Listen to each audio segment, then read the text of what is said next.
Alright.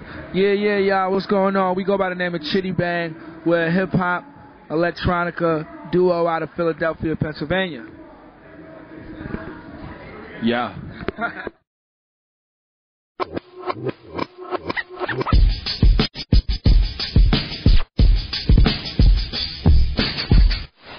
Yeah, thank you. So, is this your first time here in Germany, or have you ever been? Oh, yeah. So, I think you really like it here, so you come back always, or? Always. Yeah. Every time. Anytime you got a festival or anything, we want to come out. Nah, it's our second time here in Germany. The first time we played in Munich at a club by the name of the P1 Club. It was a nice little vibe. We had them. It was posh. It was cool though. It was got them dancing. It was fun. Got them moving around and all that. And you know, now we're here for the Splash Festival, and it's a beautiful thing. You know, saw Nas and Damian Marley shut it down yesterday, so it's definitely a good vibe, and we just ready to give some good hip hop. So I wondered, what is your group name actually about? So yeah, of course. Of course. Chiddy Bang. Well, for starters, my name is Chidera, my birth name, and you know, since a young kid, I've been called Chiddy. You know, the only people that call me by my actual name is my mom and my dad. But other than that, I've been called Chiddy. And, you know, that was sort of always a name that I had in mind for all of, like, the musical projects that I've done in the past, just growing up, being like 15, 16, 17. And when I met Noah, you know, we didn't really start to think about anything much. We just was like, yo, we just gonna run with it. Chiddy Bang. We actually even was Chiddy Bang Bang, but that was just way too much to say, so we just cut it down. Too much. So we cut it down, and you know, here we are, Chiddy Bang, in your stereo, in your camera, everything. Yeah. So, yeah. Yeah, a picture of you, so I can see who you are. Yeah. Yeah, it's great. So, on Wikipedia, in Germany, there are some former members of your group listed. So I wondered about the history of your group and if there were any former members. So yeah, when we started out, we were kind of like more of a punk band, even though we had like the same recordings. I played keys and we had a guitar player and a drummer, but it was totally different from the recording. Like in the studio, it would just be I would make beats and he would rap. And then live, it turned into like a weird punk rock jam band. So after a while, we were like, nah, I think we just want to make it a duo. And so we kept it the same. And, you know, we still try and have that live element when we play music, you know, live. But currently, it's just two members. You never know. We might add a third. You could be the third member if you want. He could be the fourth. You know, maybe we'll add an accordion player later. Who knows? But in we're down to collab. The basic foundation of it, you know, it's me, this guy right here. Boom. Yeah. Okay, so how did you come to hip hop actually? When both. So I grew up in hip hop. You know what I mean? Since I was about 10 years old, I've been writing raps. I grew up in New Jersey, so there was like a very wide array of hip hop going on there, like Lauryn Hill, the Fugees, Wyclef, so on and so forth. And, you know, I was just fortunate enough to get into it early, and I love it. It's what I do. It's how I write. It's how I express myself. And, yeah.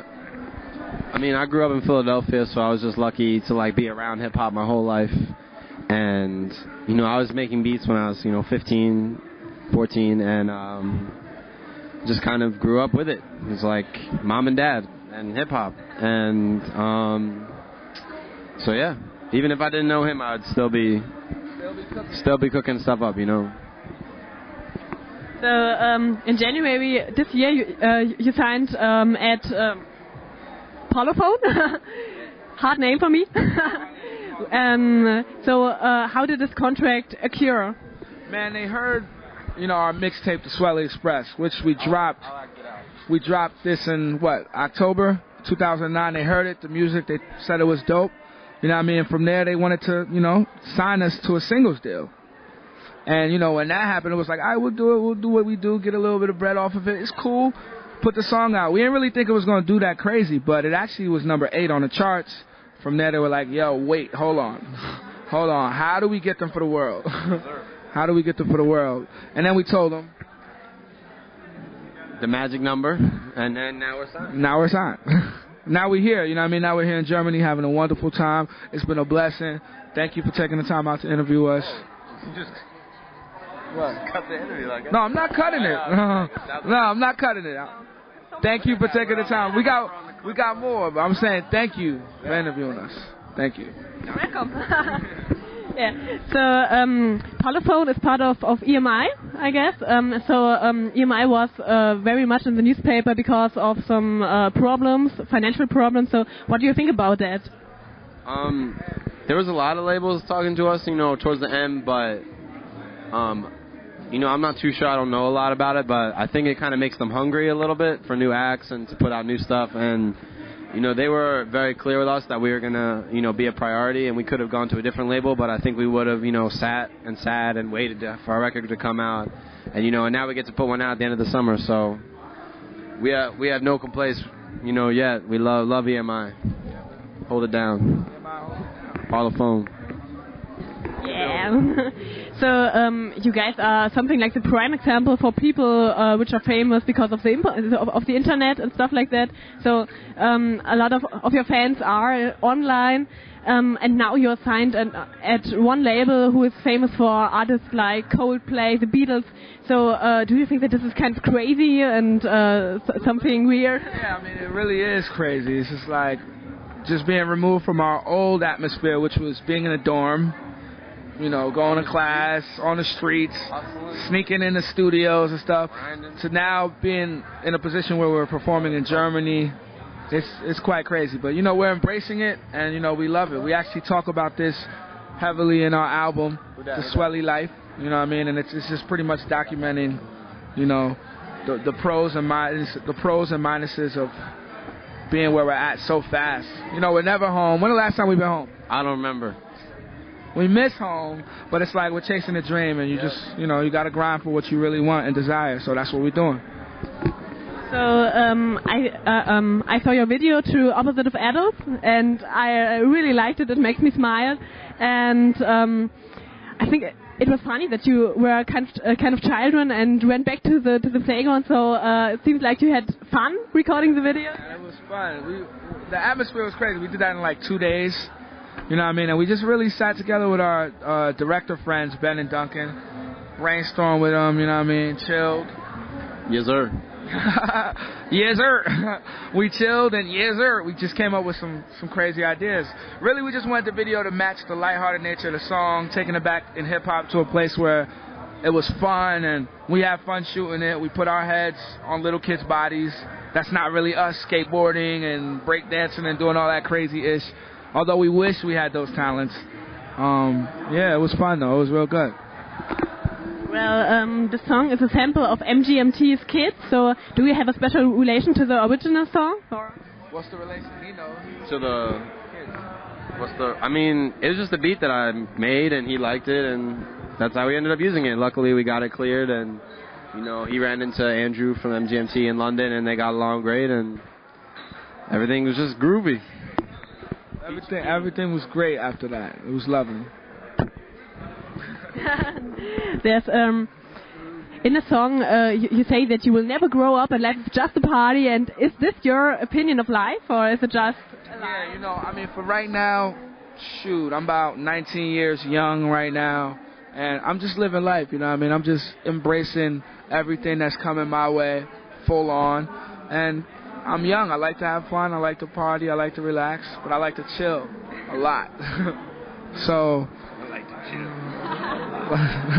So, I mean, like, essentially, it's just like, I don't know, man. This is a philosophy that I live by, though. This life is a party. I'm never growing up. You wish you could be youthful forever. You want to be old and gray? Well, he's like a grandpa already, so he like Grandpa Zaff over there. Throw the shade. I'm an old man. You know what I'm saying? Truthfully, though, I wish I could be young, because, like, the time, my youth and those years, everything was so fun, and you were so innocent. You didn't have to worry about shit.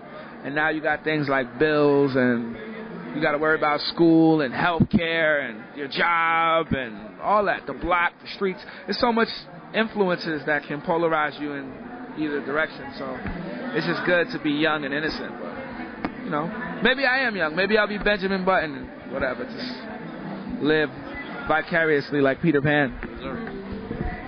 So in this song, there's this line. I hope I say it right. can I please get a little bit of knowledge? Somebody tell Rolf that I don't love college. Yeah. Yeah. So I wondered, what is your opinion about Asher Rolf? Asher Rolf, thumbs up to Asher Rolf. He's no beef with him at all. He's an OG. He did his thing. You know, his song, his record. They were both.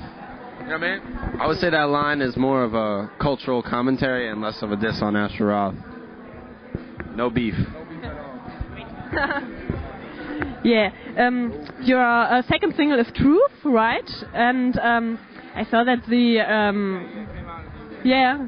So, but I already thought, and yeah, it was great, and it was so colorful too. Yeah, that's my favorite. Yeah, it was kind of funny. And do you think that the world has to be more colorful to the people? What do you think? We try to make it. I mean, you know, that's my favorite video we've ever done. So go watch it, the Truth video. But yeah, you know, we're just trying to, you know, try new things, create new sounds and music, and if that means making the world more colorful, then hell yeah, definitely. So, what is Truth actually about? What is the topic? Well, on the refrain, on the chorus, there's a line that goes, "Better things are coming. I swear there's truth in that." So it's kind of, you know, hoping. It's a very celebratory song. It's like knowing that there's some truth in the happiness of your future, and hopefully, like being able to hold on to that and embrace it and celebrate it, and getting chased through the park by giant fuzzy monsters. And it was a fun day. Yeah, we made that in Brooklyn. It was fun. The whole community came out. It was fun. So you guys, especially you are really into classical sampling. I see it. So Oh yeah. yeah, Like classic hip-hop. yeah. Are you practicing this on your upcoming long play, or not so much? I mean, the Chiddy Bang project is all about trying new things. There's definitely some samples. There definitely is at least one old school sample on our upcoming album. I'll try and do that with other people that I work with, but I mean, doing it and putting a new yeah, I mean, we're still doing it. Like, we got a song called Rebel that samples, you know, the old Motown, the Crystals, some all kinds of stuff. But basically, this project is about doing new things, so we're just going to try and take it in, you know, samples that haven't been done yet. So that's the plan. And well, hip hop is definitely changing right now. So some say that it's becoming more nerdy and hipster rap and stuff like that. So how would you describe hip hop and its feeling to you in 2010? I mean, 2010.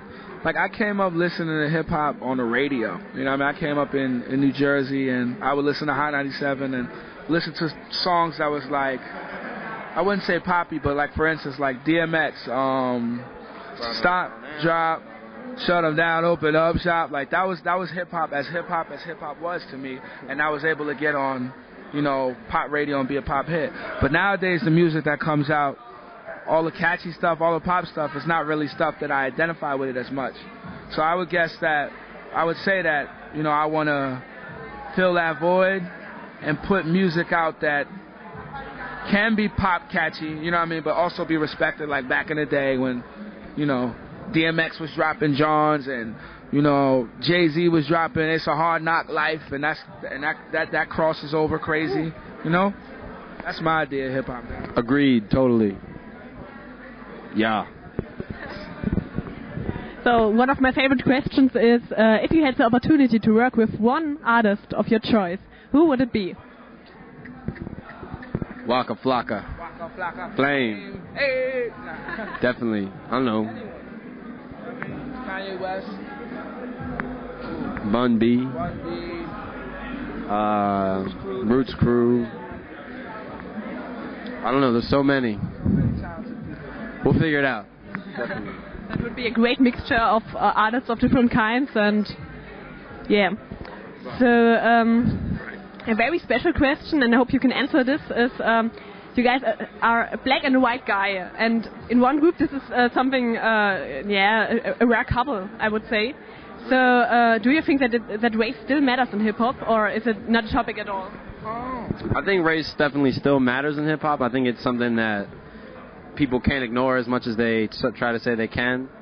But I think that groups like us and other groups, you know, maybe that are multicultural, just let the music speak for itself, and, you know, that's all you can say. That's all you can do as artists. Okay, so this was the last question, and thank you so much for the interview, and the last words are up to you, so you can say anything you want to your German fans. Yeah. Chiddy Bang, we go by the name of Chiddy Bang out of Philadelphia. Shout to Germany, shout to Splash Festival, shout to you guys for interviewing us. Team Swelly. 1, 2, 3, 4. Yeah, whatever. That's all I know how to say. We out here.